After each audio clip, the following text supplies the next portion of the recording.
أعوذ بالله من الشيطان الرجيم. بسم الله الرحمن الرحيم.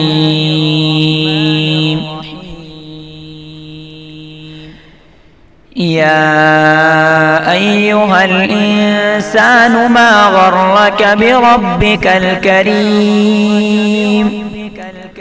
الذي خلقك فسواك فعدلك في أي صورة ما شاء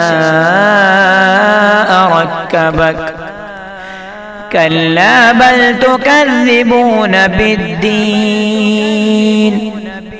وإن عليكم لحافظين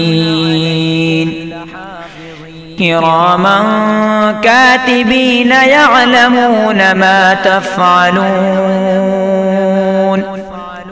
إن الأبرار لفي نعيم وإن الفجار لفي جحيم يصلونها يوم الدين وما هم عنها بغائبين. وما أدراك ما يوم الدين ثم ما أدراك ما يوم الدين يوم لا تملك نفس لنفس شيئا والأمر يومئذ لله. صدق الله العظيم.